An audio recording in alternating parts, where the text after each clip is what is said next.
Assalamualaikum warahmatullahi wabarakatuh. Bismillahirrahmanirrahim. Alhamdulillahi rabbil alamin. Hamdan katsiran tayyiban mubarakan fih kama yuhibbu rabbuna wa yarda. Asyhadu an la ilaha illallah wahdahu la syarika lah wa asyhadu anna Muhammadan abduhu wa rasuluh. Allahumma salli wa sallim wa barik ala nabiyyina Muhammadin wa ala alihi wa ashabihi wa man tabi'ahum bi ihsanin ila yaumiddin. Amma ba'du. Ikhwani wa akhwati fid din, rahimani wa rahimakumullah.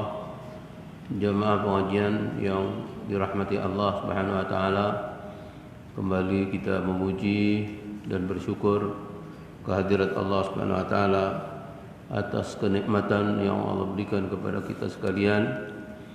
Kenikmatan yang tentu semua kita tidak mungkin bisa menghitung-hitung, saking banyaknya daripada kenikmatan yang Allah berikan kepada kita sekalian.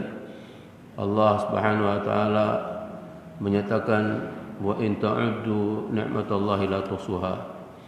Apabila kalian semua menghitung-hitung nikmat Allah, pasti kalian tidak akan mampu menghitungnya. Ini menunjukkan saking banyaknya kenikmatan yang diberikan oleh Allah Subhanahu wa taala, yang tentunya harus kita sikapi dengan semua kenikmatan yang Allah berikan kepada kita dengan bersyukur kepada Allah dalam arti yang sebenarnya, di mana inti kesyukuran seorang hamba kepada Allah Subhanahu wa taala yaitu dijadikan semua kenikmatan itu sebagai sarana untuk semakin mendekatkan diri kita kepada Allah Subhanahu wa taala. Karena memang kehidupan ini diciptakan oleh Allah Subhanahu wa taala untuk kita semua, bukan untuk kita gunakan secara main-main, tapi kita gunakan untuk beribadah kepada Allah Subhanahu wa taala. Karena memang Allah Subhanahu wa taala telah menyatakan di dalam Al-Qur'an, wa ma khalaqtul jinna wal insa illa liya'budun. Dan tidaklah aku ciptakan jin dan manusia kecuali hanya untuk beribadah kepada Allah Subhanahu wa taala.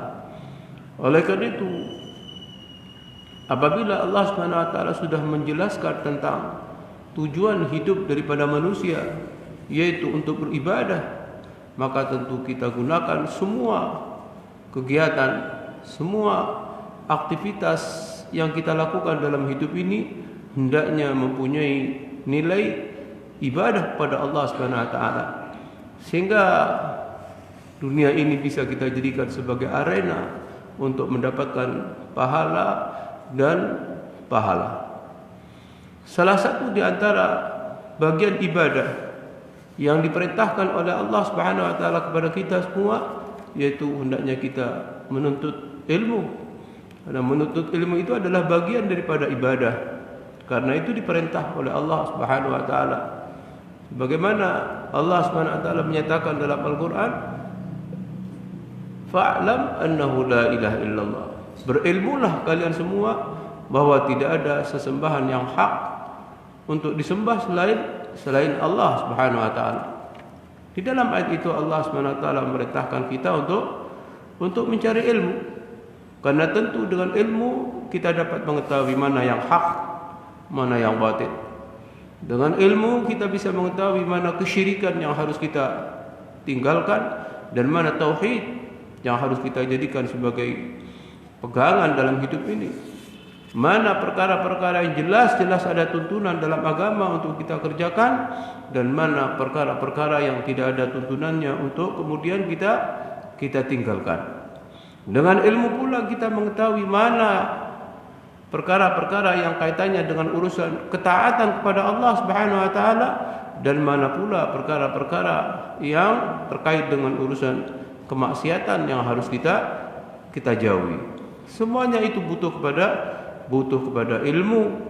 Makanya jangan kemudian kita merasa jenuh, merasa malas, merasa capek di dalam kita untuk menuntut ilmu. Akan tapi ilmu yang sudah kita pelajari, sudah barang tentu kita niatkan untuk kita wujudkan dalam bentuk amal nyata dalam kehidupan.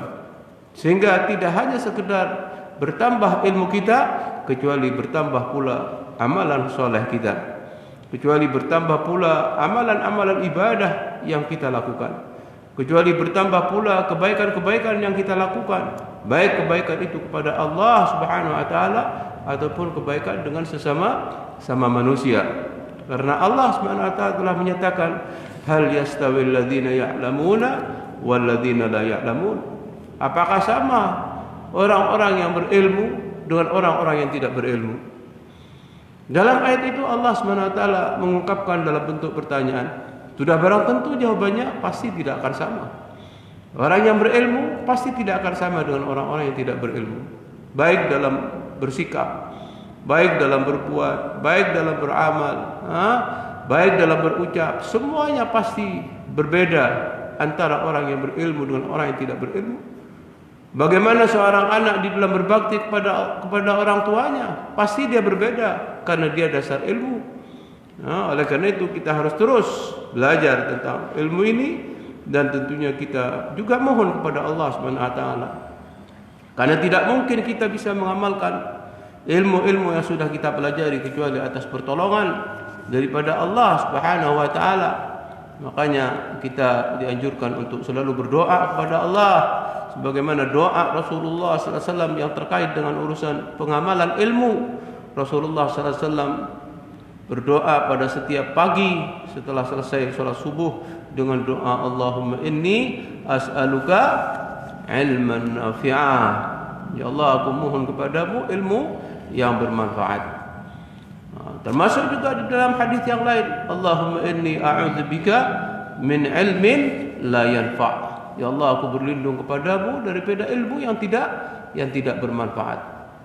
Ya, ilmu yang tidak bermanfaat itu dia hanya sekedar mendapatkan ilmu, akan tapi ilmunya tidak diamalkan. Sehingga orang Arab mengatakan al-ilmu bila amalin kasyajari bila thamarin. Ilmu yang tidak diamalkan itu bagaikan pohon yang tidak berbuah, sehingga tidak ada manfaatnya. Justru orang yang sudah mengetahui kemudian dia tidak mengamalkan ilmunya, justru dia dosanya semakin besar. Sampai dikatakan oleh ulama salaf, wa alimun bi ilmihi lam ya'malan mu'adzabun qabla ubadil wathan. Orang yang punya ilmu kemudian dia tidak mau mengamalkan ilmunya, maka orang itu akan disiksa sebelum penyembah berhala disiksa. Ini menunjukkan sebagai suatu ancaman yang sangat berat kepada orang yang belajar, yang sudah berilmu, kemudian dia tidak mau mengamalkan ilmunya. Jamaah sekalian yang dirahmati Allah Subhanahu wa taala, kita melanjutkan masih membahas tentang adab penuntut ilmu. Adab penuntut ilmu terhadap dirinya. Kita sudah bahas sampai dengan poin yang kelima insyaallah. Di mana poin yang kelima di situ dijelaskan hendaknya penuntut ilmu itu harus pandai-pandai membagi waktu di dalam menuntut ilmu, pandai membagi waktu baik siangnya maupun malamnya. Karena memang kita diperintahkan untuk memanfaatkan waktu dengan sebaik-baiknya. Jangan sampai kita lewatkan waktu, kita tidak mendapatkan apa-apa daripada waktu itu. Makanya Allah SWT banyak bersumpah di dalam Al-Quran dengan waktu, agar kita betul-betul bisa memanfaatkan waktu dengan sebaik-baiknya. Jangan sampai kita melewati waktu tapi kita tidak mendapatkan apa-apa daripada waktu itu. Makanya di sini disebutkan hendaknya penuntut ilmu betul-betul pandai membagi waktu baik siangnya maupun malamnya. Wa yaqtadim ma baqiya min umrihi, dan dapat memanfaatkan waktunya yang tersisa untuk dia melakukan kebaikan, melakukan perkara-perkara yang mendatangkan kebaikan bagi dirinya dan juga mendatangkan kebaikan bagi orang lain. Karena apa? Fa inna baqiyatal umri la qimata lahu, karena sisa daripada umur yang dia tidak memanfaatkannya, maka tidak akan bernilai apa-apa di sisi Allah Subhanahu wa taala. Makanya Rasulullah sallallahu alaihi wasallam senantiasa memerintahkan kepada kita untuk merebut 5 perkara sebelum datang 5 perkara yang lainnya. Sebagaimana Rasul menyatakan syababaka qabla haramika, Kata Rasulullah SAW, pergunakanlah yang 5 sebelum datang yang 5 yang lainnya. Justru yang pertama kali yang disebutkan oleh Rasulullah SAW dalam hadisnya itu adalah syababaka qabla haramika. Manfaatkan, rebutlah masa mudamu sebelum datang masa tuamu. Ini adalah merupakan perintah agar masa muda kita betul-betul memanfaatkan untuk perkara-perkara yang mendatangkan kebaikan. Baik kebaikan dalam kehidupan kita di dunia, lebih-lebih kebaikan dalam kehidupan kita di akhirat. Begitu juga kita diberi nikmat oleh Allah Subhanahu wa taala dalam bentuk kesehatan fisik. Wa sihhataka, kata Rasulullah SAW. Manfaatkan kesehatanmu sebelum datang sakitmu. Karena manusia itu tidak selamanya dia dalam keadaan sehat, tidak selamanya dia dalam keadaan kuat. Satu saat dia bisa sakit, satu saat dia bisa lemah. Sehingga Rasul SAW memerintahkan kita, di saat kamu diberi kesehatan oleh Allah SWT, gunakanlah kesehatan itu untuk perkara-perkara yang bisa mendatangkan kebaikan. Manfaatkan kesehatan itu untuk perkara-perkara yang bisa mendatangkan pahala di sisi Allah Subhanahu wa taala. Sehingga Rasul SAW mengatakan, wasihhataka qabla saqamika. Jaga atau pergunakan sehatmu sebelum datang sakitmu. Wa ghinaka qabla faqrika. Pergunakanlah masa cukupmu sebelum datang masa fakirmu. Wa faraghaka qabla syughlika. Dan pergunakanlah masa luangmu, masa kosongmu. Nah, sebetulnya kita tidak ada masa kosong yang kita biarkan tanpa kita manfaatkan untuk kebaikan. Tidak ada sebenarnya. Kosong itu harus kita manfaatkan. Jangan dibiarkan kosong tanpa adanya kebaikan-kebaikan. Jadi di sini disebutkan oleh Rasulullah SAW, manfaatkan masa senggangmu untuk kamu lakukan perkara-perkara yang mendatangkan manfaat, perkara-perkara yang mendatangkan kebaikan. Sebelum kita mungkin satu saat kita akan sibuk sehingga kita tidak menggunakan amalan-amalan kebaikan. Tapi di saat kita dalam keadaan senggang, kita manfaatkan untuk kebaikan. Pada saat kita tidak bisa melakukan kebaikan karena mungkin ada udzur yang syar'i, mungkin karena kita sakit, mungkin kita dalam pepergian, perjalanan jauh, maka kita akan tetap mendapatkan pahala sebagaimana kita biasa melakukannya pada saat kita dalam keadaan senggang, pada saat sehat. Itu manfaatnya. Orang yang dalam keadaan sehat banyak melakukan ibadah kepada Allah. Dia biasa datang ke masjid untuk melakukan sholat berjamaah setiap waktu. Dia biasa melakukan sholat malam, sholat tahajud. Satu saat diberi ujian oleh Allah Subhanahu wa taala dalam bentuk penyakit sehingga dia tidak mampu untuk melakukan seperti apa yang biasa dilakukan dari kebaikan-kebaikan, dari amalan-amalan ibadah. Namun dengan rahmat daripada Allah Subhanahu wa taala, Allah tetap akan memberikan pahala walaupun dia tidak melakukannya, karena dia sudah terbiasa melakukan kebaikan pada saat dia dalam keadaan baik di dalam keadaan mukim atau dalam keadaan sehat. Di saat dia bepergian, kemudian dia tidak melakukan seperti apa yang biasa dilakukan, tetap diberi oleh Allah Subhanahu wa taala pahalanya, seolah-olah dia tetap melakukan kebaikan-kebaikan yang biasa dilakukan pada saat mukim atau pada saat sehat. Dan itu disebutkan oleh Rasulullah SAW dalam hadisnya. Rasulullah SAW bersabda, "Idza maridal 'abdu aw safara kutiba lahu ma kana ya'maluhu wa huwa muqimun shahihun." Kata Rasulullah SAW, hadis ini menjelaskan tentang pemanfaatan waktu. Rasulullah SAW menyatakan, "Idza maridal 'abdu aw safara."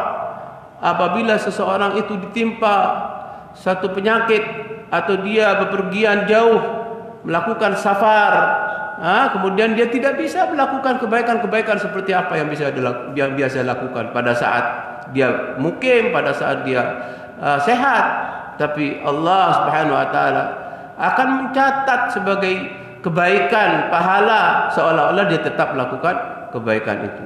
Ini manfaatnya. Orang yang biasa melakukan kebaikan, satu saat dia tidak mampu melakukan kebaikan karena ada uzur yang dibenarkan secara syariat agama, apakah itu karena sakit, apakah itu karena bepergian jauh, maka dia tetap dicatat mendapatkan pahala seolah-olah dia melakukan amalan yang biasa dia lakukan.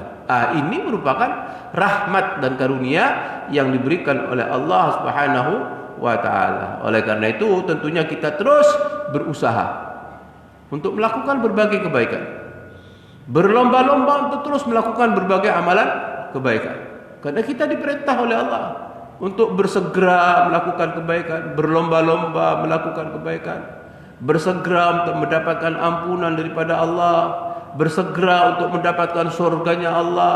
Kita diperintahkan oleh Allah untuk bersegera.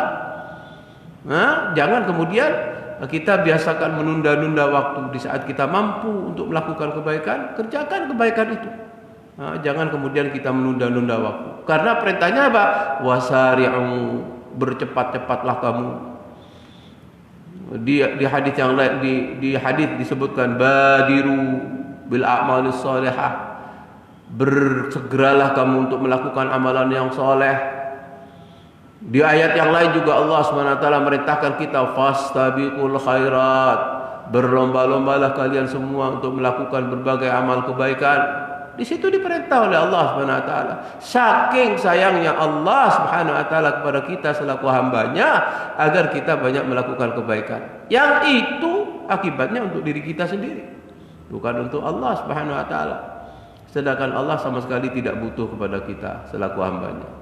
Allah juga tidak butuh kepada ibadah-ibadah kita yang kita lakukan. Semua apa yang kita lakukan itu akan kembali kepada diri kita sendiri. Baik itu menyangkut masalah kebaikan ataupun menyangkut masalah kejelekan, itu akan kembali kepada diri kita, tidak kembali kepada siapa-siapa.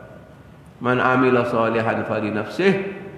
Barang siapa yang mengamalkan amalan yang soleh, maka pahalanya untuk dirinya sendiri. Begitu juga sebaliknya, wa man asaa fa 'alaiha, dan barang siapa yang melakukan kejahatan, maka akibat daripada kejelekan itu juga akan kembali kepada dirinya sendiri. Sedangkan Allah tidak butuh kepada alam semesta. Innallaha ghaniyun 'anil 'alamin. Itu dinyatakan oleh Allah Subhanahu wa taala. Allah Subhanahu wa taala Maha Kaya. Tidak membutuhkan kepada alam semesta jagat raya ini. Apalagi di dalamnya ada makhluk yang kecil yang namanya manusia. Sangat tidak dibutuhkan oleh Allah Subhanahu wa taala. Sedangkan manusia kita ini butuh kepada Allah Subhanahu wa taala. Kita ini butuh kepada rahmatnya Allah. Kita butuh kepada pertolongannya Allah. Kita butuh kepada karunia-Nya Allah. Makanya Allah menyatakan antumul fuqara ilallah wallahu huwal ghaniyul hamid. Di situ Allah firmankan di dalam Al-Qur'an surat Fatir, antumul fuqara. Fuqara itu bentuk jamak dari faqir. Faqir itu artinya orang yang butuh. Antum itu al-fuqara. Kalian semua adalah orang-orang yang butuh kepada Allah. Kita ini orang-orang butuh kepada Allah. Antumul fuqara ilallah wallahu, sedangkan Allah huwal ghaniyul hamid. Sedangkan Allah adalah zat yang maha kaya, yang tidak butuh kepada siapa-siapa, dan Allah maha terpuji. Ini menunjukkan bahwa hendaknya kita betul-betul memanfaatkan waktu, baik siangnya ataupun malamnya. Jangan kita lewati waktu-waktu siang dan malam kecuali kita akan membuahkan kebaikan, membuahkan hasil dari umur-umur kita, karena umur manusia itu sangat-sangat terbatas yang diberikan oleh Allah Subhanahu wa taala. Kalau kita tidak memanfaatkannya dengan kebaikan, maka manusia itu betul-betul sangat merugi. Jangan kemudian kita sibuk dengan perkara-perkara yang tidak ada manfaatnya dalam urusan dunia, lebih-lebih dalam urusan kehidupan akhirat. Kemudian wa ajwadul awqat lil hifdzi al-ashar. Waktu yang paling bagus untuk dijadikan tempat menghafalkan pelajaran, menghafalkan ilmu, baik itu menghafal Al-Quran, baik itu menghafal hadis-hadis. Karena kita butuh untuk menghafalkan Al-Quran, butuh kepada menghafalkan hadis, sehingga kita mengetahui tentang dalil yang memang disebutkan oleh Allah Subhanahu wa taala, baik dalam Al-Quran, baik dalam As-Sunnah. Dan waktu yang paling bagus untuk kita belajar, untuk kita menghafalkan itu sebagaimana ditulis dalam kitab ini, al-ashar. Al-ashar itu pada malam hari, pada waktu sahur. Pada waktu sahur itu menjelang terbitnya fajar. Itu adalah merupakan waktu yang dikatakan waktu yang paling bagus untuk mengkaji ilmu, semuanya itu adalah merupakan waktu yang paling bagus. Begitu juga walil kitabah wasatun nahar. Kemudian di sini disebutkan untuk mengkaji tentang ilmu yang paling bagus waktunya itu di pagi hari. Sedangkan menulis tentang pelajaran-pelajaran yang paling bagus di sini disebutkan pada waktu tengah hari. Sedangkan untuk membaca dan murajaah daripada pelajaran-pelajaran yang kita pelajari itu pada waktu malam. Nah, sebagaimana disebutkan di dalam kitab ini oleh penulis. Dikatakan oleh Al-Khatib, wa qala Al-Khatib ajwadu awqatil hifdzi al-ashar thumma wasatun nahar thumma al-ghadat. Waktu yang paling bagus untuk menghafal pelajaran itu pada waktu sahur, kemudian pada tengah hari, kemudian pada pagi hari. Dan sementara untuk menghafalkan itu yang lebih bermanfaat itu adalah pada waktu siang hari. Wa waqtul ju' anfa'u min waqtil syaba'. Kemudian di waktu mempelajari, di waktu kita dalam keadaan lapar, itu lebih bermanfaat daripada kita belajar pada waktu kenyang, kata penulis yang di dalam kitab ini. Begitu juga wa ajwadu amakinil hifzi, dan tempat yang paling bagus untuk kita jadikan sebagai tempat untuk mempelajari, mengulang, menghafal itu adalah di kamar-kamar. Dan setiap tempat yang jauh daripada hal-hal yang bisa melalaikan kita dari belajar ilmu.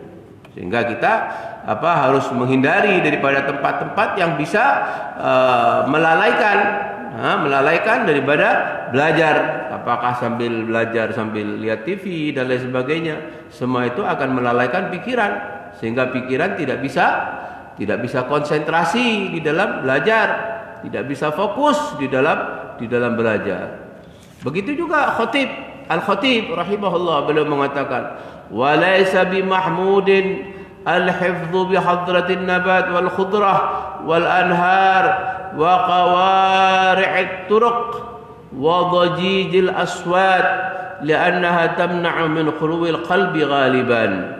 Kata Al-Khatib rahimahullah, bukan termasuk perkara yang baik atau perkara yang terpuji di saat dia menghafal satu pelajaran itu di tempat-tempat tumbuh-tumbuhan atau di pemandangan-pemandangan atau di pinggir-pinggir sungai atau di tengah jalan atau di tempat-tempat yang banyak suara yang bising, yang semuanya itu akan mengganggu konsentrasi di saat kita belajar. Li'annaha tamna'u min khuluwil qalbi ghaliban. Itu akan mengganggu konsentrasi hati atau menghalangi konsentrasi hati di saat kita mempelajari tentang ilmu. Ini termasuk kepada perkara ataupun etika ataupun adab di dalam kita menuntut ilmu. Kemudian berikutnya, min a'zamil asbabil mu'inah 'ala al-ishghal wal fahmi wa 'adamil malal aqlul qadaril yasir minal halal. Dan dikatakan oleh penulis, di antara sebab yang paling besar yang bisa membantu seseorang untuk menuntut ilmu, bisa membantu seseorang untuk memahami ilmu, hendaknya dia tidak malas, menghilangkan kejenuhan, menyingkirkan perasaan-perasaan malas, aqlul qadari al-yasir, yaitu makan dengan ukuran yang tidak banyak dan dari makanan yang halal. Aqlul qadari al-yasir, yaitu tidak banyak makan. Orang yang mudah bisa menerima pelajaran itu perutnya tidak penuh, hanya diisi sebagiannya untuk menguatkan tulang punggungnya saja, tidak tamak, tidak mengikuti nafsunya.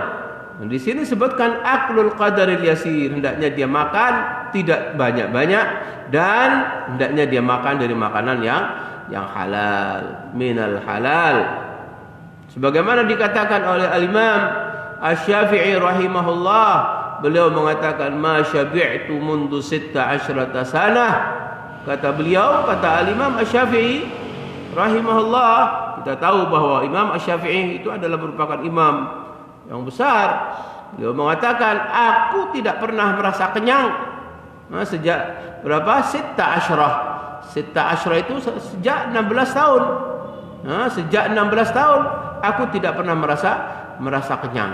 Ini menunjukkan bahwa perut yang penuh sulit untuk bisa menerima pelajaran. Sulit untuk bisa menerima pelajaran. Wa sababu dzalika anna kathratal akli jalibatun li kathratish syurbi. Begitu juga orang yang banyak makan itu akan membuat seseorang akan banyak minum. Wa kathratuhu jalibatun linaum. Orang yang sudah banyak makan, banyak minum akan berakibat dia akan mudah ngantuk. Mudah ngantuk menyebabkan dia tidur. Sehingga dengan demikian maka pikirannya akan menjadi tidak sehat. Pikirannya menjadi tidak sehat sehingga sulit untuk bisa menerima pelajaran. Wa futuril hawas, dan begitu juga indra akan merasa capek dan malas. Fisiknya merasa lemah, fisiknya merasa malas di saat dia perutnya diisi dengan makanan yang banyak, sehingga dia merasa malas, merasa lemah, sehingga sulit bisa menerima pelajaran-pelajaran. Di samping itu al-kariyahati syar'iyyah, agama juga memakruhkan orang yang banyak makan itu. Orang banyak makan dimakruhkan, dibenci dalam agama. Karena apa?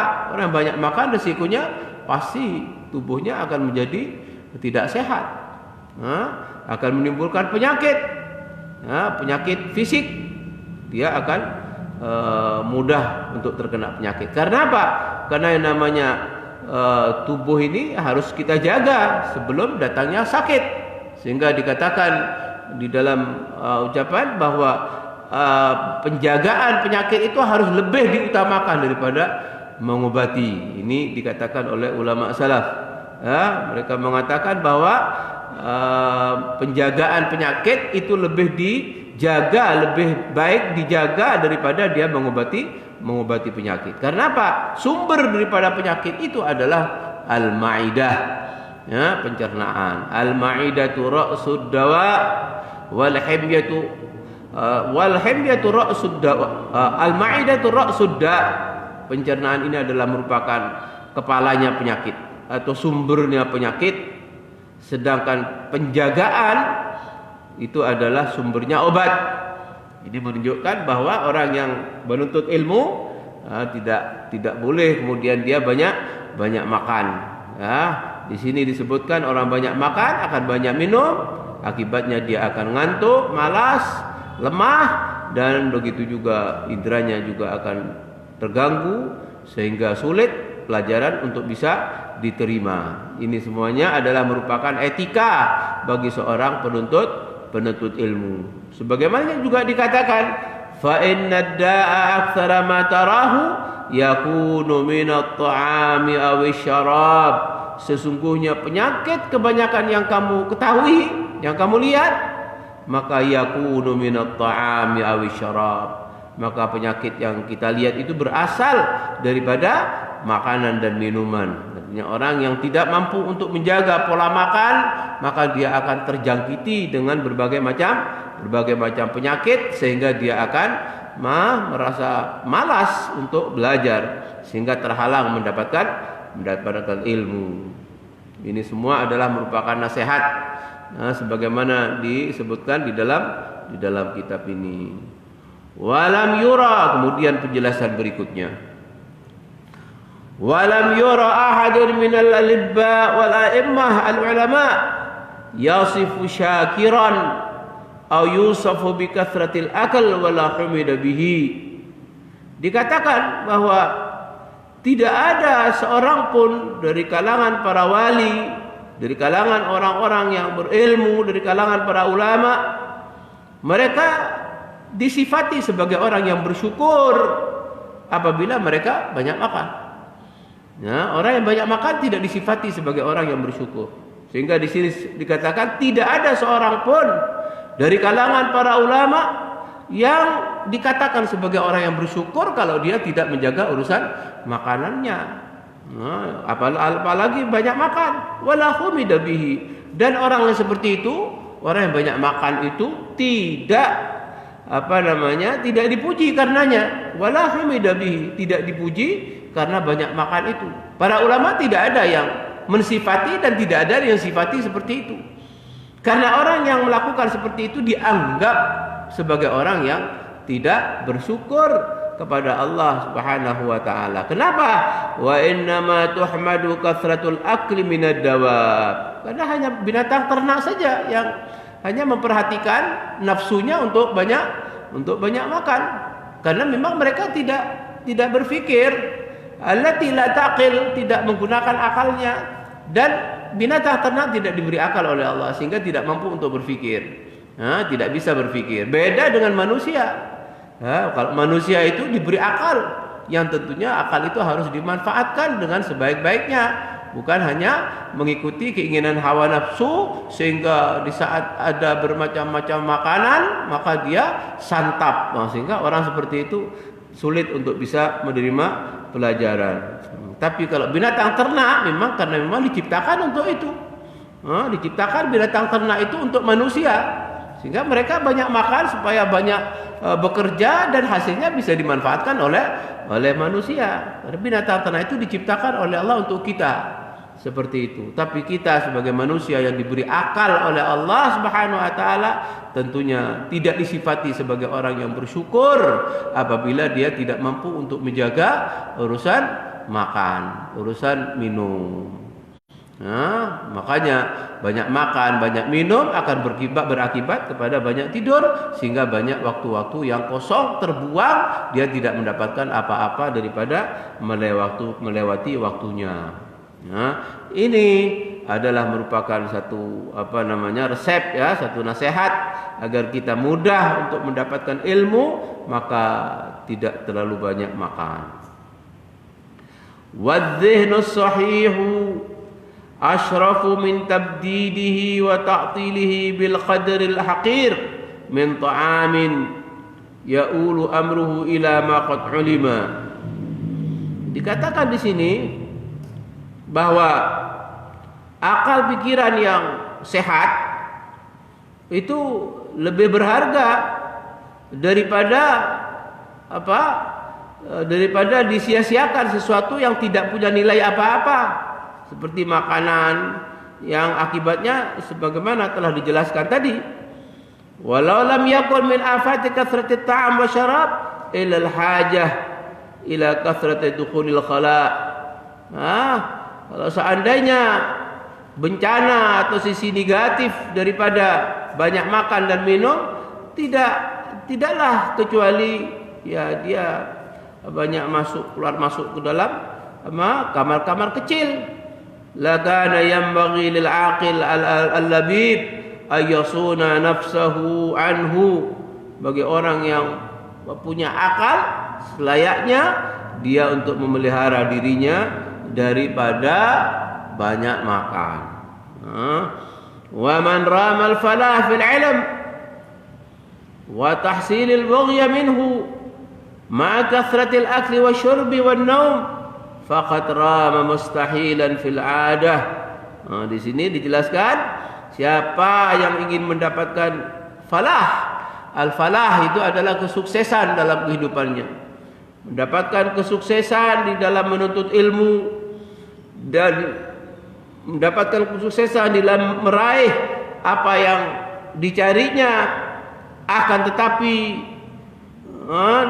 dia tetap banyak makan, banyak minum, banyak tidur, maka keinginan itu tidak mungkin bisa terwujud. Sehingga dikatakan di sini faqat rama mustahilan fil 'ada, mustahil orang itu akan mendapatkan ilmu dengan karena banyak makan, banyak minum, banyak tidur. Ini disebutkan seperti itu. Oleh karena itu kita bisa mengambil faedah daripada apa yang menjadi nasihat dalam kitab ini, agar kita tidak makan, tidak banyak minum, dan juga tidak banyak tidur. Memang perkara itu adalah perkara yang sangat tidak baik. Sebagaimana di dalam hadis juga disebutkan seperti itu. Wal aula, yang lebih baik, yang lebih utama, ayyakuna ma ya'khudhu minat ta'am. Hendaknya seseorang itu memakan dari makanan sebagaimana yang dijelaskan dalam hadis. Hadis ini pernah kita bahas dahulu. Di dalam hadis yang diriwayatkan oleh At-Tirmidzi, dan ini termasuk hadisun hasan, Rasulullah sallallahu alaihi wasallam bersabda, "Ma mala'a ibnu Adam wi'aan syarran min batnih." Tidaklah anak Adam itu mengisi wadahnya, mengisi tempatnya yang lebih jelek daripada perutnya. Berarti perut ini merupakan tempat yang paling jelek, kata Rasulullah SAW. Ini Rasulullah SAW yang menyatakan di dalam hadisnya yang sahih. Sedangkan kita tahu bahwa apa yang disampaikan Rasul SAW tidak berdasarkan kepada keinginan hawa nafsunya, tapi apa yang disampaikan Rasul SAW itu merupakan wahyu dari Allah Subhanahu wa taala. Allah menyatakan, wa ma yantiqu 'anil hawa in huwa illa wahyu yuha.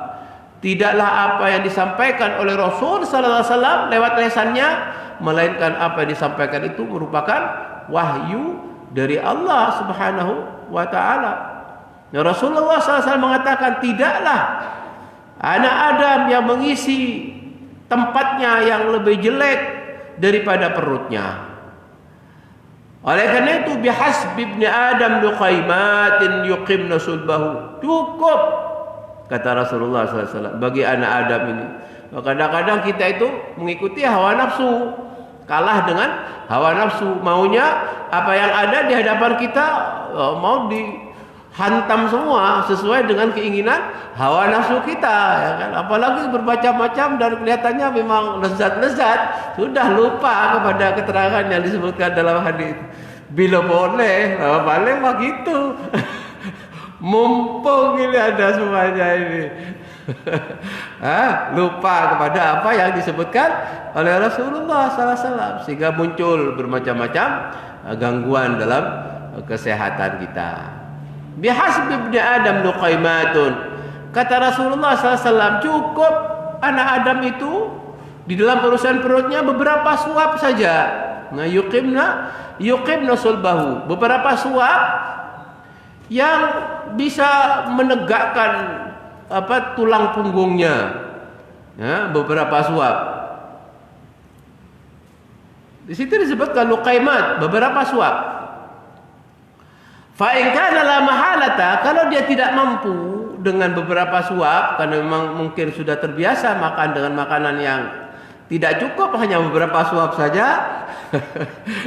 Kata Rasulullah SAW, ternyata perut itu dibagi 3. Fathuluthun li ta'amihi. Nah, hendaknya perut itu yang dikatakan oleh Rasulullah SAW sebagai tempat yang paling jelek, 1/3 untuk makanannya, wa thuluthun li syarabihi, 1/3 untuk minumannya, wa thuluthun li nafasihi, dan 1/3 untuk bernafasnya. Ya, kalau tidak bisa, kata Rasulullah, untuk diisi hanya beberapa suap saja, maka hendaknya perut itu dibagi menjadi 3. 1/3 untuk makanannya, 1/3 untuk minumannya, 1/3 untuk bernafasnya. Nah, ini jelas merupakan resep untuk menjaga kesehatan, langsung dari Allah Subhanahu wa taala, langsung dari Rasulullah SAW resepnya. Jadi ini yang perlu kita perhatikan agar kita dalam keadaan segar bugar, sehat, sehingga kita terus bersemangat di dalam menuntut ilmu, dan dengan mudah kita bisa mendapatkan sesuai dengan apa yang kita inginkan daripada meraih ilmu. Kemudian fa in zada dzalika, apabila dia tidak mampu untuk melakukan hal seperti itu, sehingga dia melakukan tambahan-tambahan, maka dikatakan faziyadatu israfun kharijun anis sunnah. Maka tambahan itu daripada apa yang telah ditetapkan oleh Rasulullah SAW itu merupakan sesuatu yang keluar, kharijun minas sunnah, maka itu sudah menyelisihi sunnah, ya, menyelisihi sunnah. Karena apa? Karena Allah Subhanahu wa taala telah berfirman di dalam Al-Qur'an, wa kulu washrabu wa la tusrifu. Makanlah kalian semua dan minumlah dan jangan berlebih-lebihan. Nah, di situ setelah kita diperintahkan untuk makan, diperintahkan untuk minum, kemudian Rasul sallallahu alaihi wasallam melanjutkan dengan larangan, wala tusrifu. Jangan kalian berlebih-lebihan. Jadi perkara yang berlebihan itu apa saja pasti itu akibatnya tidak baik. Ya, urusan berlebih-lebihan apa saja itu tidak baik. Seperti itu. Innahu la yuhibbul musrifin. Allah Subhanahu wa taala tidak suka, tidak cinta kepada orang yang berlebih-lebihan. Berlebih-lebihan sifatnya umum, apa saja berlebihan pasti akibatnya kepada perkara-perkara yang tidak baik. Karena Allah telah menyatakan seperti itu. Innahu la yuhibbul musrifin. Sesungguhnya Allah Subhanahu wa taala tidak cinta kepada orang yang berlebih-lebihan. Jamaah sekalian yang dirahmati Allah Subhanahu wa taala, di dalam hadis ini dikomentari oleh Syekh Abdul Aziz bin Abdullah bin Baz rahimahullah. Beliau mengatakan, "Hadzal hadits sahih yadullu ala anna al-israfa fil akli wa tawassu'a fihi amrun ghairu marghubin fihi." Kata Syekh bin Baz, semoga Allah merahmatinya, hadis yang sahih ini menunjukkan bahwa berlebih-lebihan dalam makan, berlebih-lebihan dalam minum, semua itu adalah perkara yang tidak dianjurkan. Nah, berarti ini perkara yang dibenci. Karena apa? Bal wa khatirun. Bahkan itu akan mendatangkan bahaya. Nah, khatir itu artinya bahaya. Makanya Rasulullah SAW mengatakan bihasbi ibni Adam, cukup bagi anak Adam itu memakan apa yang bisa menegakkan tulang punggungnya dalam rangka beribadah kepada Allah Subhanahu wa taala, menjaga kesehatannya. Cukup hanya beberapa suap sebagaimana disebutkan dalam hadis tadi, yuqimu sulbahu minal luqaimat. Cukup bisa menegakkan punggungnya dari beberapa suap yang dia makan. Wa fi ghairi dzalika minal awqati allati yahtaju fiha ila at-ta'am wasyarab. Fa in kana la budda wala mahalata min az-ziyad fala yusrif. Kalau memang perlu ada tambahan, maka tidak boleh berlebih-lebihan. Cukup sepertiga untuk makan, untuk minum dan untuk bernafas. Dan termasuk juga untuk rohah, untuk rehat, untuk beristirahat. Lil qira'ah wa tahlil, begitu juga untuk membaca, untuk mengucapkan tahlil, wan nasyatil istimai, melakukan perkara-perkara yang sifatnya urusan sosial. Dia akan bersemangat di dalam melakukan aktivitas apabila perutnya tidak dipenuhi melewati batas, seperti yang disebutkan berlebih-lebihan. Termasuk juga di dalam bermuamalah dengan sama manusia, dia tidak akan terganggu dalam kondisi sehat, disebabkan karena dia mampu untuk menjaga perutnya. Sedangkan al-israf wa ziyadah, berlebih-lebihan itu adalah merupakan tambahan daripada apa yang telah disebutkan di dalam hadis. Karena apa? Al-aklu yuaddi ila tukhmah. Orang yang banyak makan akan berakibat kepada terganggunya pencernaan, seperti itu. Wa adamul ihtimam bihifdzih, maka kurang perhatian untuk menghafalkan pelajaran. Wa fil kalam yufdhi ila ma la tuhmad uqbahu, dan akan berakibat juga orang banyak makan itu kepada ucapan-ucapan yang keluar tidak terpuji. Ya, itu akibat daripada urusan makanan. Au ila ma harramallahu minal kalam, atau mengucapkan perkara-perkara yang diharamkan oleh Allah Subhanahu wa taala. Dan semua itu adalah merupakan akibat seseorang yang tidak mampu untuk menjaga perutnya. Ini semua adalah merupakan nasihat yang disampaikan untuk kita semua agar kita tidak mengikuti hawa nafsu, tapi kita mengikuti sesuai dengan apa yang telah diajarkan oleh Rasulullah SAW, dan ini merupakan sunnah. Berlebih-lebihan di situ adalah merupakan penyelisihan daripada sunnah. Begitu juga Syekh bin Baz melanjutkan, amru bil akli wa syurbi lima fihi min hifdzis sihah wa salamah. Perintah yang disebutkan oleh Allah Subhanahu wa taala, seperti Allah berfirman, wa kulu washrabu, makanlah kamu, minumlah kamu, tapi jangan berlebih-lebihan. Perintah untuk makan dan minum dari apa yang disebutkan oleh Allah, semuanya itu dalam rangka untuk menjaga kesehatan dan keselamatan fisik tubuh kita. Wa qawamul binyah, dan kondisi badan akan menjadi sehat. Lianna tarkal akli wa syurbi yufdi ilal maut. Bukan berarti dia meninggalkan makan dan meninggalkan minum. Meninggalkan makan dan minum itu akan berakibat kepada kematian, dan itu dilarang. Wa dzalika la yajuz, tidak boleh. Bal yajibul aklu wasyurbu biqadri ma yahfadhus sihhah. Wajib dia makan, wajib dia minum, tapi sesuai dengan kadar yang bisa menjaga kesehatan, yaitu sederhana dalam makan, sederhana dalam minum, itu akan menjaga kesehatan dan akan menjadi tegak kondisinya. Fala yusrif, tidak berlebih-lebihan. Fayuaddi dzalika ila tukhmah wal amrad, karena orang yang berlebih-lebihan dalam makan itu akan berakibat kepada penyakit, dan bisa menimbulkan bermacam-macam penyakit. Wala yuqassir fayudhirru bisihhatihi, dan tidak boleh dia mengurangi makannya, ya, tapi dia sederhana dalam makannya. Kalau dia tidak makan, apalagi mengurangi makannya, maka akan memadaratkan kesehatannya.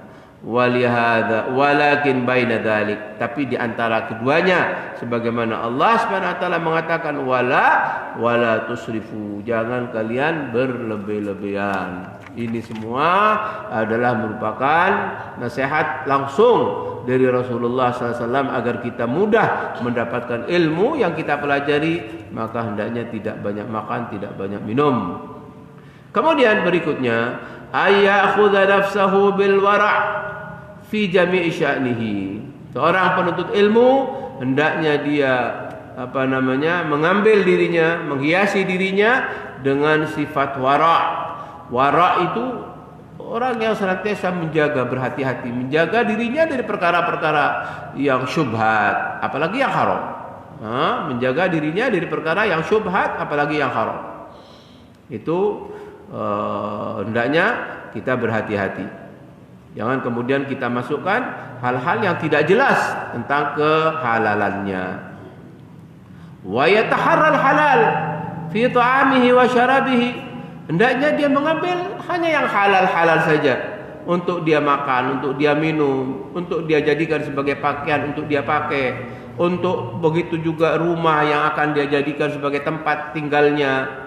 Semuanya harus betul-betul dari yang halal.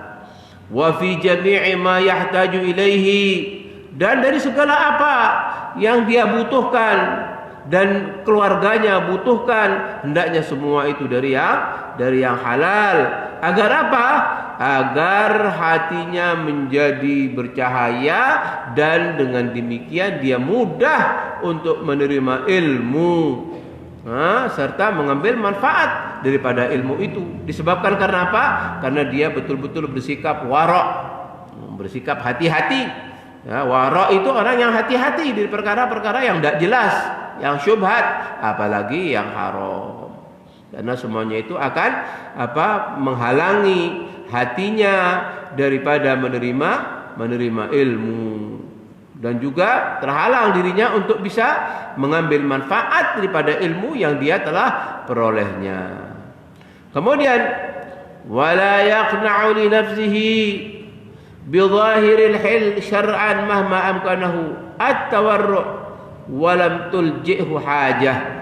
Dan jangan dia menerima apa yang secara lahir dia halal, tapi harus dia bersikap hati-hati, kecuali berdesak dalam kebutuhan yang terdesak.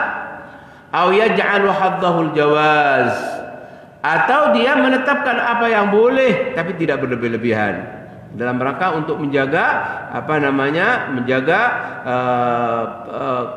kesyubhatannya, ya, kesamarannya.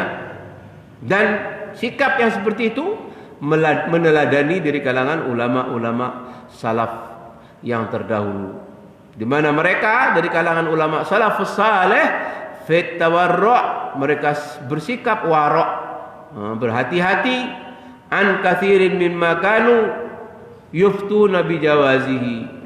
Mereka bersikap hati-hati terhadap banyak perkara yang mereka memfatwakan bolehnya, tapi mereka tidak berlebih-lebihan.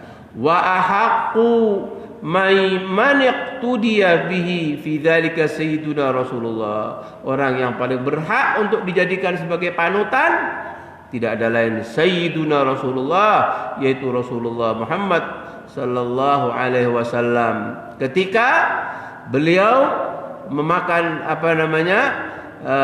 ketika beliau tidak makan kurma yang beliau dapati di jalan, ya, Rasulullah SAW pernah mendapati kurma di jalan, beliau tidak mengambilnya. Kenapa? Khasyata an takuna minas sadaqah, karena khawatir jangan-jangan sedekah kurma yang ada di jalan itu dari sedekah. Karena Rasulullah SAW tidak menerima sedekah. Ya, sebagaimana disebutkan di dalam hadis Anas bin Malik. Rasulullah SAW, kata Anas bin Malik, suatu saat pernah berjalan, kemudian menemui satu biji kurma di jalan itu.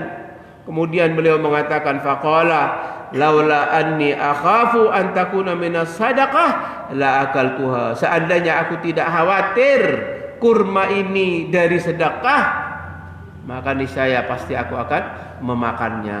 Ini sikap kehati-hatian Rasulullah SAW. Padahal kurma itu ditemukan di jalan. Nah, dia temukan di jalan, kemudian dia tidak mengambilnya.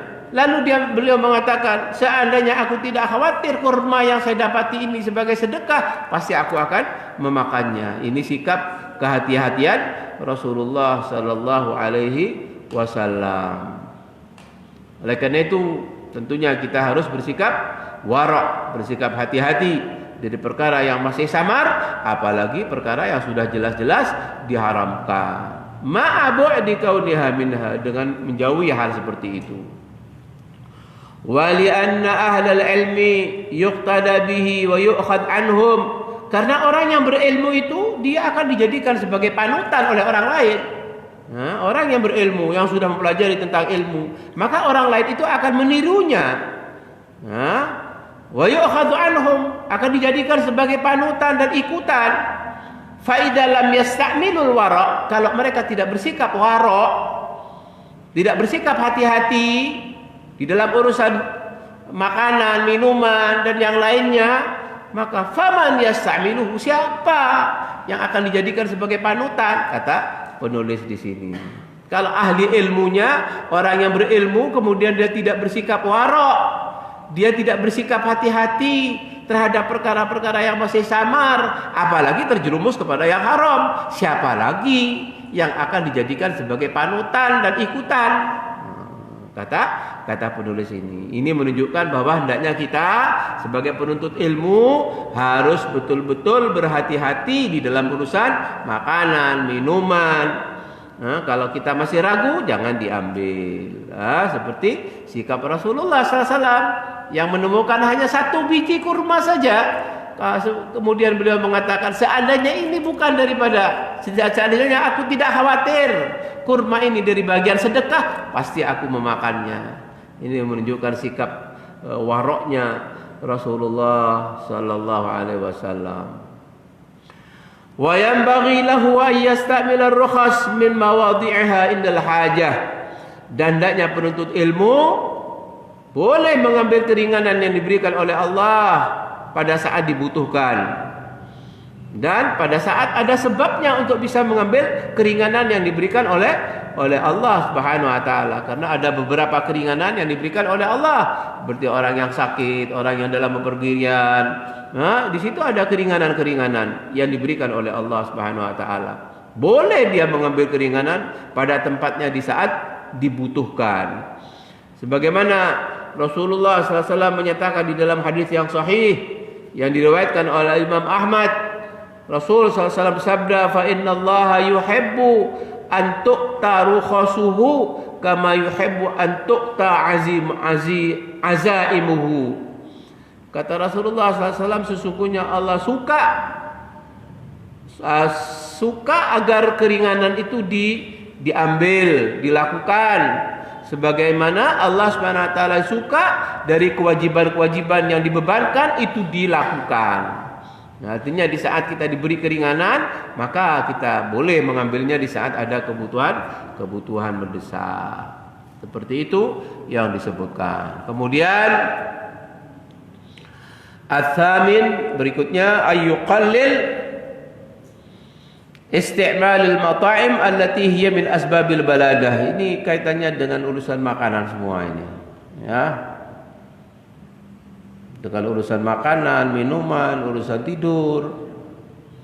Di sini disebutkan maka hendaknya dia menyedikitkan mempergunakan makanan, karena itu akan berakibat kepada kelemahan akal. Seperti makan, di sini disebutkan tufah. Tufah itu apel. Al-hamid, hamid itu artinya kecut. Hindari makan apel yang kecut. Hindari dari makan sejenis kacang-kacangan, meminum cuka, begitu juga makan yang menyebabkan akan menimbulkan banyak dahak, dan itu akan menumpulkan otaknya menjadi lemah. Dan orang yang biasa makan seperti itu juga akan memberatkan badannya. Kasratil alban was samak, banyak minum susu, banyak makan ikan dan yang sejenisnya. Itu semuanya diceritakan di sini tentang urusan makanan, minuman, agar kita tidak banyak-banyak makan, tidak banyak minum, karena juga akibatnya akan menjadi malas di dalam belajar. Termasuk juga ayyuqallil naumahu, tidak banyak tidur. Tidak banyak tidur. Malam yalhaq darar fi badanihi wa dhihni, banyak tidur akan berakibat kepada bahaya dalam tubuhnya dan akalnya. Wala yazidu fi naumihi fil yaumi wal laila ala 8 sa'ah, maka tidak boleh lebih dalam urusan tidur sehari semalam itu cukup 8 jam. Seperti di sini disebutkan thulutsuz zaman, yaitu sepertiga daripada waktunya. Fa in ihtamala haluhu aqalla minhu fa'ala. Kalau dia bisa mengurangi dari itu, maka tentunya itu lebih baik. Kurang daripada 8 jam. Dalam urusan tidurnya kurang 8 jam, itu katanya ini lebih baik seperti itu. Tidak banyak tidur, karena itu akan berakibat kepada tumpulnya pikiran dan sulit menerima ilmu, sulit menerima pelajaran. Kemudian wala ba'sa ayyuriha nafsahu wa qalbahu wa dhihnahu wa basarahu idza kala syai'. Boleh seseorang itu kemudian istirahat, mengistirahatkan hatinya, otaknya, pandangan matanya apabila sudah terasa capek. Jangan terus-menerus dia belajar menuntut ilmu. Au dha'fa bitanazzuhin, atau bisa dia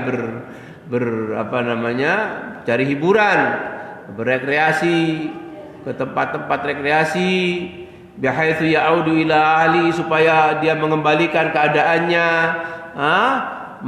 keadaannya sehingga menjadi segar kembali di dalam mempelajari tentang urusan ilmu. Bahkan boleh juga bimu'anatil masyi, itu jalan-jalan atau berolahraga, itu semuanya akan menyehatkan tubuh, dan akan menimbulkan semangat di dalam kita belajar. Di saat kita sudah terhibur, supaya tidak menutun dengan belajar terus, di saat capek boleh jalan-jalan, olahraga, dan semuanya itu bisa menyegarkan tubuh dan akan menimbulkan semangat lagi untuk melanjutkan belajar. Seperti itu yang dijelaskan di dalam kitab ini. Kemudian yang terakhir, tidak berlebih-lebihan di dalam bergaul. Di sini disebutkan tidak berlebih-lebihan di dalam bergaul. Ayatrukal isyrah fa inna tarkaha min ahammi ma yanbaghi li talibil ilm. Apalagi bergaul dengan lain jenis. Begitu juga khususan lima kathura la'ibuhu, bergaul dengan orang yang banyak main-mainnya dan orang yang tidak banyak berfikirnya. Karena apa? Fa inna tiba'a sarraqah, karena tabiat daripada manusia itu bisa menular di saat kita bergaul dengan orang yang orang yang akalnya tidak main, tumpul pikirannya, bisa jadi kita menular. Wa afatul isyrah daya'ul umr bighairi faidah. Bahaya pergaulan, kalau kita tidak pandai bergaul, maka itu akan menyia-nyiakan waktu yang kita tidak bisa mengambil faedah daripada waktu itu, dan juga bisa menghabiskan harta dan kehormatan. In kana li ghairi ahlin, bila kita bergaul dengan orang yang tidak layak untuk kita jadikan sebagai teman dekat kita. Wa dhahabuddin in kana li ghairi ahlih, dan juga di saat kita bergaul dengan orang yang tidak punya agama, tidak punya akhlak, itu kita juga akan hilang agama kita jika kita bergaul dengan orang seperti itu, dengan orang yang tidak punya agama. Ini menunjukkan kita harus pandai-pandai mencari teman. Carilah teman yang memang mengajak kita untuk kebaikan, mengajak kita untuk semangat menuntut ilmu. Ini nasihat yang disampaikan di dalam kitab ini. Kemudian, walladzi yanbaghi li talibil ilm alla yukhalid illa man yufiduhu aw yastafidu minhu. Selayaknya bagi penuntut ilmu itu hendaknya dia tidak bergaul dengan orang yang dia tidak bisa memberikan manfaat kepadanya, atau dia tidak bisa mengambil manfaat darinya. Di sini dinasihati penuntut ilmu jangan kemudian sembarang mencari teman. Jangan mencari teman orang yang kita tidak bisa memberikan manfaat kepada teman itu, atau kita tidak bisa mengambil manfaat daripada orang itu. Berarti pergaulan itu sia-sia, tidak ada manfaatnya. Makanya Rasulullah SAW mengatakan, "Ughdu aliman aw muta'alliman." Jadilah kamu sebagai orang yang berilmu atau orang yang penuntut ilmu. Jangan menjadi yang ketiga. Tidak menjadi orang yang berilmu, tidak menjadi orang yang penuntut ilmu, maka ketiganya pasti dia akan menjadi orang ketiga dan pasti akan binasa. Ini menunjukkan bahwa hendaknya kita di dalam mencari teman harus teman yang baik, yang mengingatkan kita di saat kita lupa dan membantu kita di saat kita ingat. Seperti itu. Kemudian keterangannya sedikit lagi, fa in syara'a aw ta'arrada li suhbati may yudhi'u umrahu ma'ahu wa la yufiduhu wa la yastafidu minhu wa la yu'inuhu. Apabila dia bergaul dengan orang yang menyebabkan umurnya sia-sia, dia tidak bisa memberikan manfaat kepada orang itu, dan dia juga tidak bisa mengambil manfaat daripada orang itu, dan dia juga tidak bisa wala yu'inuhu, tidak bisa membantunya di dalam menuntut ilmu. Orang yang dijadikan teman itu tidak bisa membantu untuk menuntut ilmu. Falyatalattaf fi qat'i isyratihi. Hendaknya sedini mungkin dia harus memutuskan hubungan dengan dia. Dia artinya jangan terus-menerus bergaul dengan orang seperti itu. Sebelum hubungannya menjadi kuat. Karena kalau sudah kuat hubungannya, maka akan sulit dia memutuskan hubungan persahabatannya. Wa minal jari ala asinatil fuqaha ad-daf'u ashal minar raf'i. Sebagaimana dikatakan oleh orang faqih, mencegah itu lebih mudah daripada menghilangkan.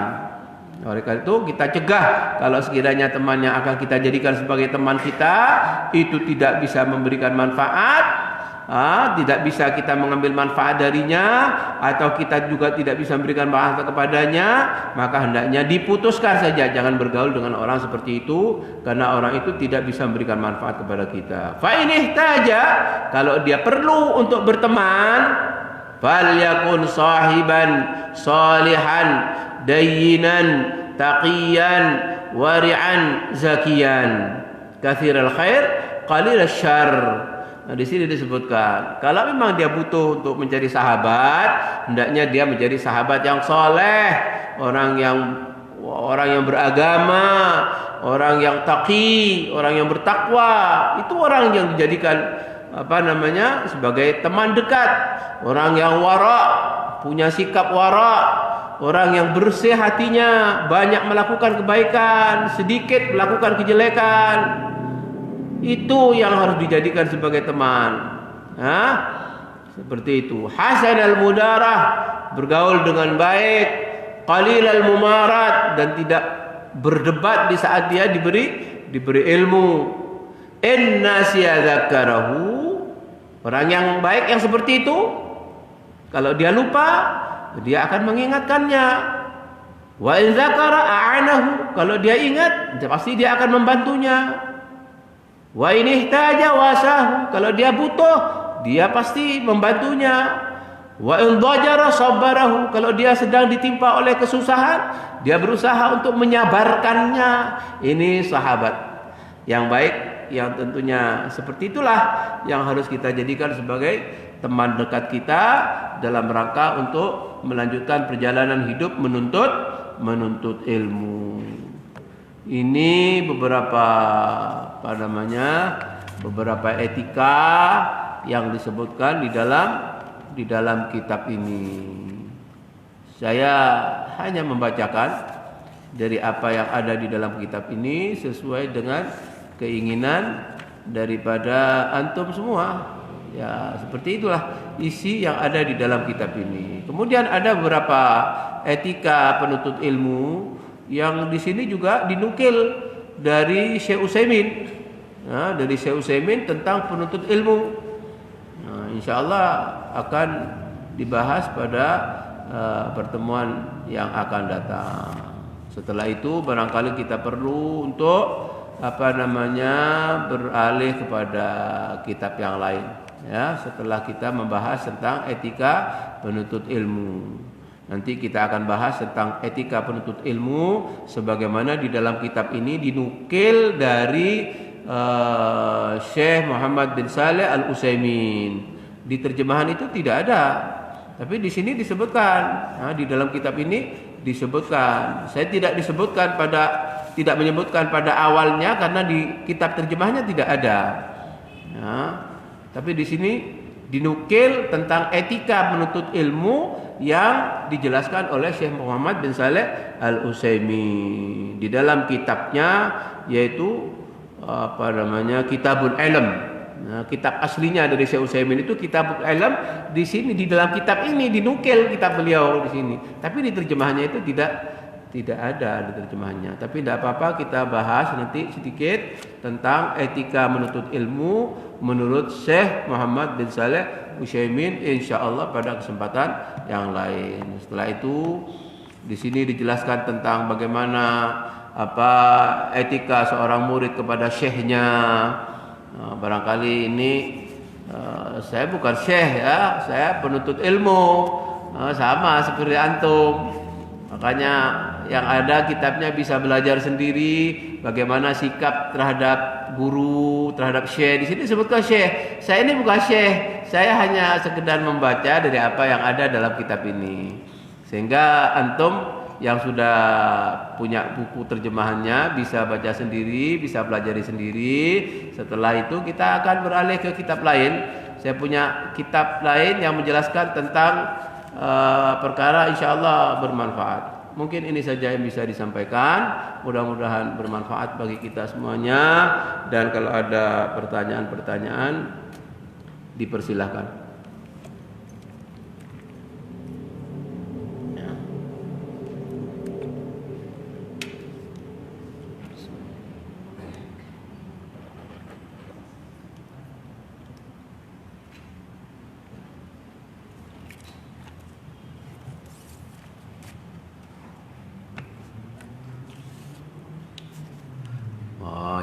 Jazakallah khair.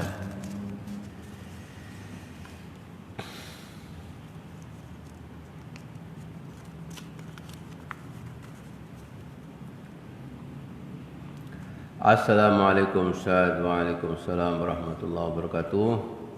Apa yang harus anak lakukan jika umi anak memaksa anak untuk makan banyak? Ini justru bertentangan dengan hadisnya, ya, bertentangan dengan hadisnya. Rasulullah SAW menyarankan seperti yang disebutkan tadi, bahwa cukup makanan itu beberapa suap yang bisa menegakkan punggung dalam rangka untuk beribadah kepada Allah. Beberapa suap. Terus kata Rasulullah, kalau tidak mungkin bisa melakukan seperti itu, maka hendaknya pencernaan itu, perut itu bisa dibagi tiga. Sepertiga untuk makanan, sepertiga minuman, sepertiga untuk nafasnya. Banyak makan itu akan berakibat kepada penyakit, madarat, itu akan mendatangkan madarat. Sementara kita tidak boleh melakukan sesuatu yang bisa mendatangkan bahaya kepada tubuh, karena tubuh ini milik Allah Subhanahu wa taala. Badan ini milik Allah yang diperintahkan untuk dijaga kesehatan kita ini sebelum datang sakit. Kata Rasulullah, sehataka qabla suqmika, jaga sehatmu sebelum datang sakitmu. Jadi kalau diperintahkan sesuatu yang bertentangan, maka tidak perlu diikuti seperti itu. La ta'ata li makhluqin fi ma'siyatil khaliq. Ya, melaksanakan perintah yang bertentangan berarti kita taat kepada sesuatu yang bertentangan. Tidak boleh. La ta'ata, tidak ada ketaatan terhadap siapapun di dalam memaksiati Allah. Karena ini pasti kalau sudah menyimpang, menyelisihi daripada tuntunan, ini akan berakibat kepada bahaya. Sementara Rasul mengatakan la dharara wa la dirara. Tidak boleh melakukan sesuatu yang mendatangkan bahaya, baik untuk dirinya ataupun untuk orang lain. Begitu juga dalam Al-Quran Allah menyatakan wala tulqu biaidikum ila tahlukah, jangan kamu campakkan dirimu dalam kebinasaan. Ini perintah Allah Subhanahu wa taala. Wala tulqu biaidikum ila tahlukah, jangan kamu campakkan dirimu dalam kebinasaan.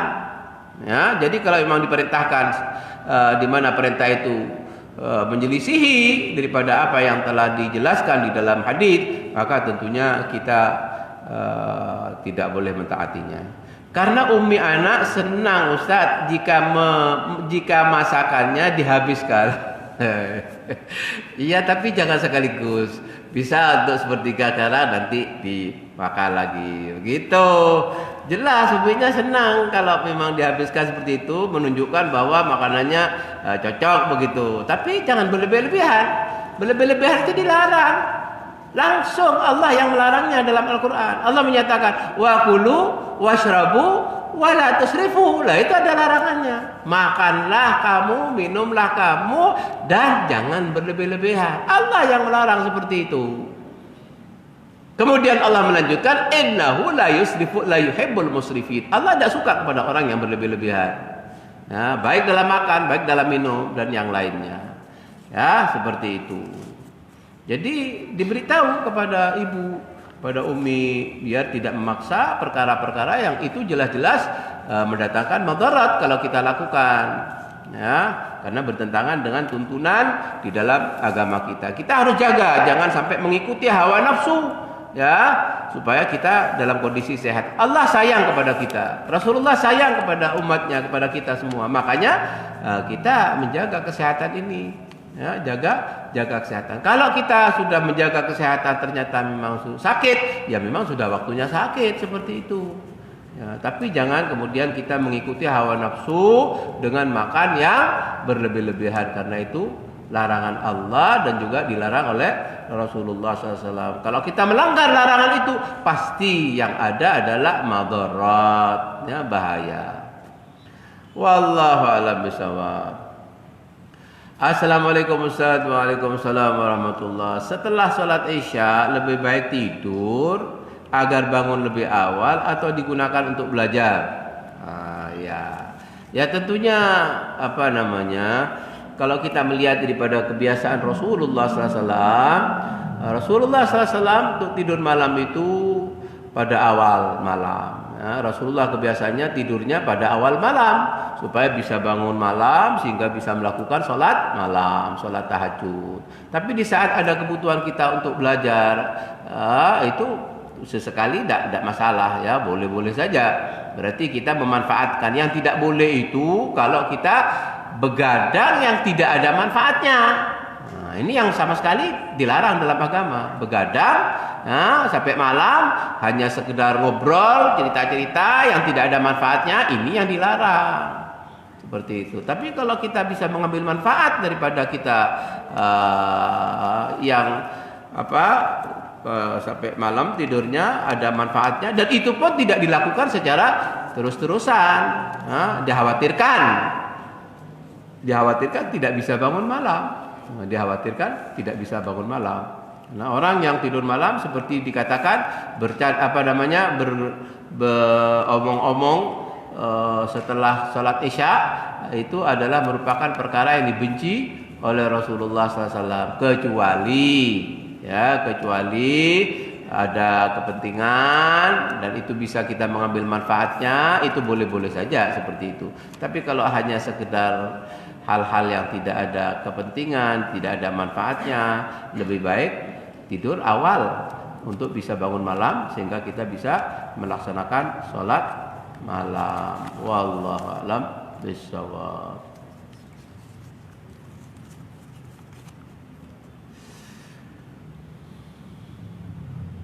Assalamualaikum Ustaz. Waalaikumsalam warahmatullahi wabarakatuh.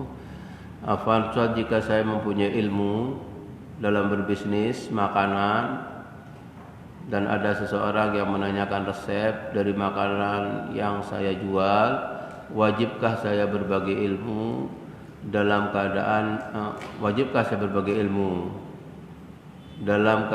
yang seperti ini, sedangkan teman ana yang bertanya juga mempunyai bisnis makanan juga? Ya, menebarkan ilmu itu kebaikan. Ya, menebarkan ilmu itu adalah merupakan kebaikan. Dia mendapatkan pahala dengan ilmu yang dia sampaikan kepada orang lain. Apalagi dikerjakan ilmunya karena ini ilmu bermanfaat, dia mendapatkan kebaikan, mendapatkan pahala. Jangan kemudian dia berpikir dengan memberikan ilmu kepada orang lain maka rezekinya akan berkurang. Tidak seperti itu. Rezeki itu sudah ada ketetapan, sudah ada takaran langsung dari Allah Subhanahu wa taala. Bukan kita akan menjadi orang yang tidak mendapatkan rezeki disebabkan karena memberikan kebaikan kepada orang lain. Tidak, ya. Memberikan ilmu kepada orang lain dengan ilmu yang kita miliki itu berpahala. Nah, itu berpahala. Tidak berarti orang menebarkan ilmu itu akan buat kita menjadi sempit rezekinya, tidak. Justru insyaallah dengan demikian rezeki kita akan semakin bertambah. Jangan khawatir tentang rezeki. Rezeki itu sudah ditetapkan oleh Allah Subhanahu wa taala. Jangan kemudian kita menganggap dengan berbuat kebaikan kepada orang lain kemudian rezeki akan menjadi berkurang. Tidak. Justru itu akan menjadi banyak kebaikan yang akan kita peroleh. Insyaallah akan semakin bertambah rezeki kita dengan membuat kebaikan kepada orang lain. Dan itu bagian daripada takwa kepada Allah, karena kita berbuat kebaikan kepada orang lain. Ya, rezeki sudah ada ketetapannya, sudah ada tulisannya rezeki itu. Nah, sebelum manusia itu dilahirkan sudah ditetapkan urusan rezeki itu. Jangan kemudian kita menduga di saat kita berbuat kebaikan dengan menyebarkan ilmu, kemudian rezeki kita akan menjadi berkurang. Tidak, rezeki sudah ditetapkan oleh Allah. Tapi kita sudah memberikan kebaikan dengan menebarkan ilmu, ini pahala jelas. Ya, pahala jelas. Insyaallah dengan demikian maka rezeki akan menjadi semakin bertambah dan barokah. Seperti itu. Wallahu a'lam bishawab. Bismillahirrahmanirrahim. Ustaz, bagaimana tips belajar atau membaca buku agar tidak mengantuk atau bosan, dan bagaimana cara menjaga hafalan agar mungkin agar tidak mudah lupa? Jazakallah khairan. Tentunya harus terus-menerus dimurojaah.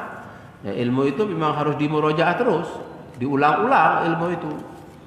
Kemudian tentunya hindari melakukan perbuatan-perbuatan dosa dan maksiat.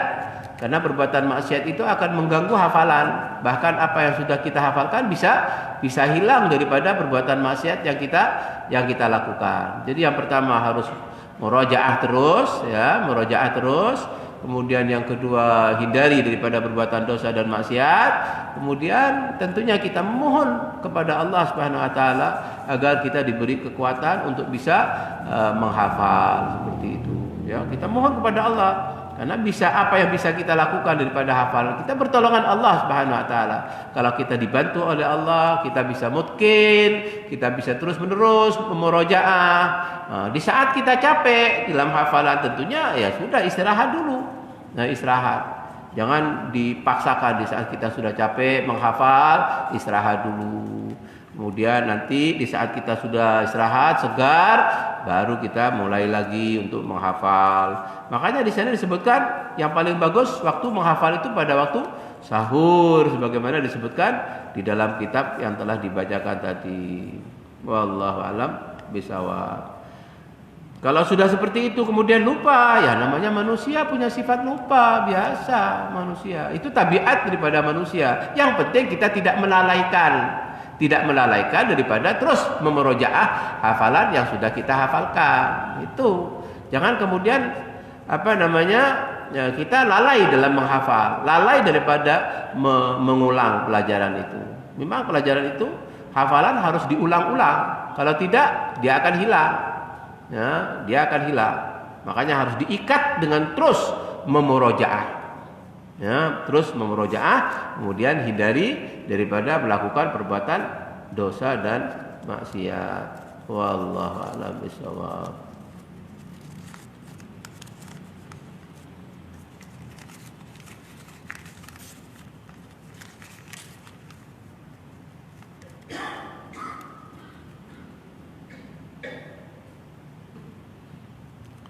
Ustaz, apa boleh mengambil bunga atau tumbuhan di pinggir masjid atau di pinggir jalan karena sangat butuh? Ya, kalau itu sudah ada di pekarangan masjid dan itu menjadi pemandangan di masjid, tentunya tidak boleh langsung mengambil begitu saja. Nah, itu kan dipelihara itu kan. Berarti ada yang punya itu, bukan di hutan itu yang tidak ada punya. Kalau di masjid berarti ada yang punya. Kalau sudah dipelihara langsung mengambil begitu saja, ya tidak boleh. Tentunya harus minta izin dulu. Ya, harus minta izin dulu. Kalau diizinkan, boleh diambil. Kalau tidak boleh. Karena itu kan dipelihara untuk jadi untuk menjadi pemandangan di masjid itu. Tidak boleh langsung mengambil begitu saja kecuali minta izin dulu. Ya. Kita bersikap warok, seperti disebutkan tadi kita bersikap warok. Ini boleh apa enggak? Makanya pamit dulu. Karena ada di satu pekarangan yang di situ ada penghuninya, ada pemiliknya, yaitu masjid. Yang tentunya harus minta izin dulu. Apalagi bunga-bunga itu dipelihara di masjid itu, dipotong, diatur, dirias seperti itu. Jangan kemudian langsung ambil kecuali mendapatkan izin dari masjid, dari takmir masjid, seperti itu. Itu namanya bersikap warok, namanya bersikap hati-hati. Sebagaimana tadi Rasulullah SAW itu di jalan, insya Allah jauh daripada itu sedekah, kurma sedekah. Tapi Rasulullah tidak mau mengambil. Sampai beliau mengatakan, seandainya aku tidak khawatir kurma satu biji kurma itu, seandainya aku tidak khawatir satu biji kurma itu dari sedekah, pasti aku akan makan, kata Rasulullah. Saking dari sikap kehati-hatiannya supaya tidak masuk ke dalam tubuh ini sesuatu yang haram. Wallahu a'lam bishawab. Bismillah, Ustaz, kalau kurang tidur rasanya lemes. Iya, jangan kurang tidur, jangan tidur yang berlebih-lebihan. Ya, kalau kurang tidur rasanya lemes, tidur malam terus bangun subuh. Kalau gak tidur lagi rasanya lemes. Lemes terus ini. Kurang tidur rasanya, apalagi kalau tidurnya tengah malam jam 10 ke atas. Jangan terlalu malam kalau ada kegiatan apa-apa.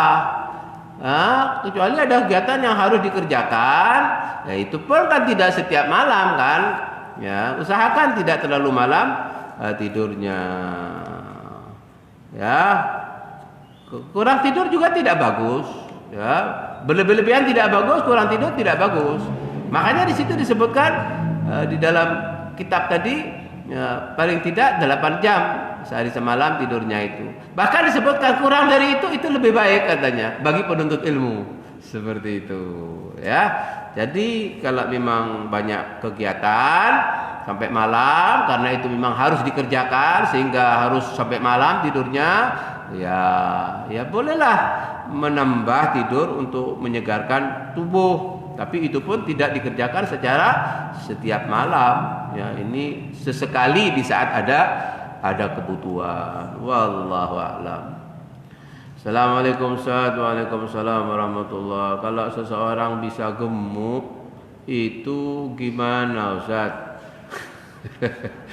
Kalau tidak boleh banyak makan, tidak boleh banyak minum, banyak tidur. Kalau seseorang bisa gemuk itu gimana Ustaz?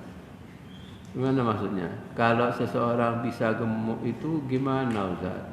Kalau tidak boleh banyak makan, tidak boleh banyak makan, banyak minum itu dilarang. Berlebih-lebihan namanya itu. Ya, berlebih-lebihan berarti kita harus ya menahan diri, jangan mengikuti hawa nafsu. Mengikuti hawa nafsu itu tidak baik dan akibatnya pasti mendatangkan madarat.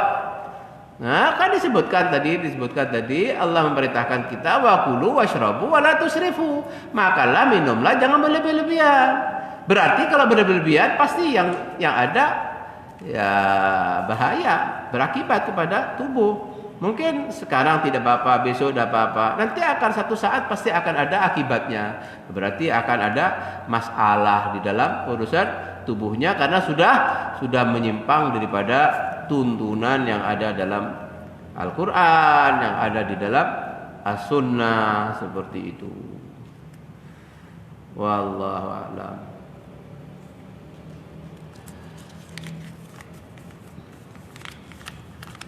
Assalamualaikum. Waalaikumsalam warahmatullahi wabarakatuh. Ustaz, apakah boleh bergaul dengan teman lain lalu menyebarkan ilmu yang baik, yang bermanfaat, tapi masih jengkel?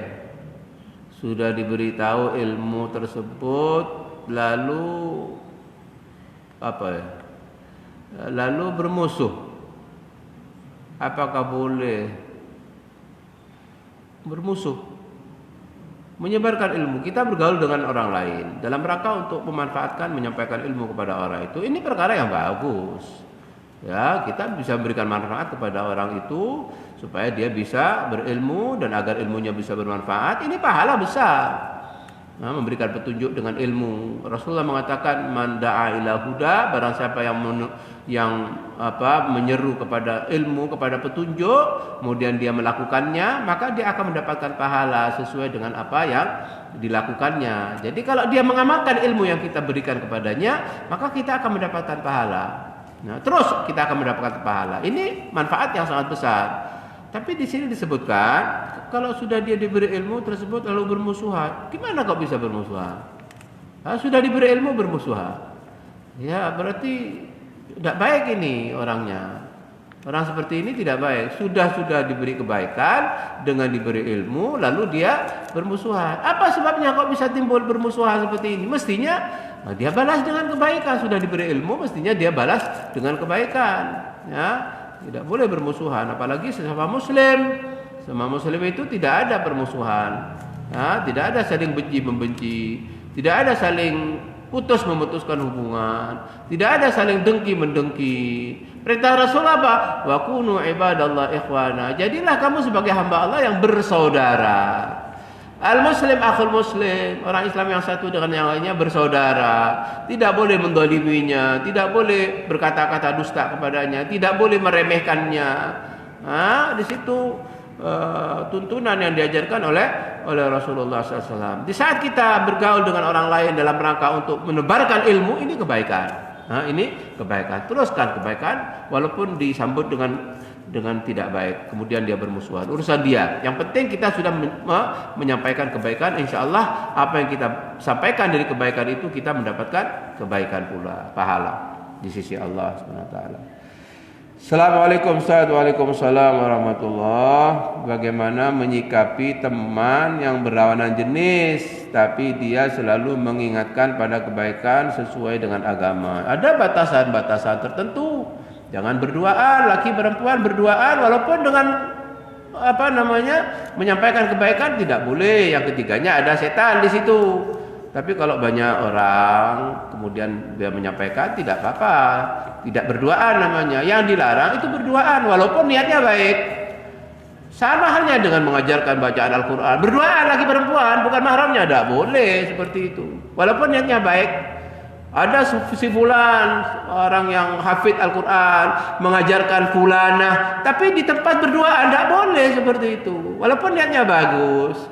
Tapi jalannya tidak bagus. Karena apa? Berduaan ini dilarang laki perempuan yang bukan mahramnya. Karena kata Rasulullah ketiganya ada setan seperti itu. Berarti tidak boleh walaupun dengan menyampaikan kebaikan. Kecuali banyak orang situ tidak apa-apa. Tapi kalau berduaan dilarang. Wallahu a'lam bishawab. Assalamualaikum Ustaz, mau tanya. Waalaikumsalam warahmatullahi wabarakatuh. Buku apa yang pantas atau cocok dibaca oleh orang yang baru hijrah, dan apakah saudara mertua itu termasuk mahram kita? Banyak buku-buku yang perlu kita pelajari dari masalah akidah itu ya, Kitab Tauhid karangan Syekh Abdul Wahab. Di sini ada beberapa kitab yang disebutkan sebagai petunjuk. Insyaallah nanti akan sampai waktunya tentang kitab-kitab yang dijelaskan itu.